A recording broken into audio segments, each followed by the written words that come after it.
আগ্রাসী AI technology আসছে, যেটা আপনার জবকে কেড়ে নেওয়ার জন্য। নেক্সট গভর্নমেন্টের এটা আমি দেখছি বিগেস্ট চ্যালেঞ্জগুলোর একটা। আমাদের চ্যালেঞ্জ হচ্ছে অবশ্যই জব তৈরি। এই যে জুলাইয়ের যে আন্দোলন, এটার প্রথম শুরু তো জব তৈরি নিয়ে। এই যে job, lakh lakh millions job তৈরি করতে হবে, এবং এমন সময় আপনার জবটা তৈরি হবে যেখানে আগ্রাসী এআই টেকনোলজি আসছে, যেটা আপনার জবকে কেড়ে নেওয়ার জন্য। এমন সব এআই টেকনোলজি আছে, আপনি এখন পিআর এজেন্সির কাছে যাওয়া লাগবে না। পুরো পিআর এজেন্সি এখন রিডান্ডেন্ট হয়ে যাচ্ছে এই যে এআই টেকনোলজির কাছে। এমন সব জব আছে, পুরো একটা আপনার নতুন করে আপনি ইউনিভার্সিটিতে পড়বেন কি না সেটা নিয়েও এখন চিন্তা হচ্ছে। অনেকে বলতেছে যে ইউনিভার্সিটিতে পড়ার দরকার নাই, বা আমি 4 বছরে যে কোর্সটা করতেছি সেটা আমি 4 বছর কেন করব, আমার 1 বছর করতে হবে।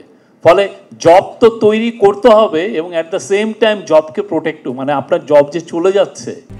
RICL TMX, যুগের পর যুগ স্থাপনা থাকে মজবুত। ম্যাসিভ এআই বা অটোমেশনের কারণে সেটাকে কিভাবে আপনার প্রোটেকশন, কি যে বড় রকমের, কি যে বিশাল চ্যালেঞ্জ আমাদের সামনে, এটা একটা কল্পনা করা যায় না। আমাদের কিছু কিছু গার্মেন্টস ফ্যাক্টরিতে দেখবেন যে তাদের এফেক্টিভলি কোনো নাম্বার অফ ওয়ার্কার বাড়েনি, কিন্তু দেখবেন যে এক্সপোর্ট বেড়ে গেছে 200, যে 100 মিলিয়ন ছিল 200 মিলিয়ন, কিন্তু দেখা যাচ্ছে তার 12,500 কর্মী ছিল, 12,500ই কর্মী হচ্ছে। দ্যাট মিনস সে বাকি যে গ্রোথটা, নতুন যে গ্রোথটা হচ্ছে, সেটা অটোমেশনের কারণে হচ্ছে। আমাকে কালকে একজন বললেন যে সিরামিকে, অনেক সিরামিককে উনি দেখেছেন যে কোন কোন সিরামিক ফ্যাক্টরিতে রোবট এসে কাজ করছে।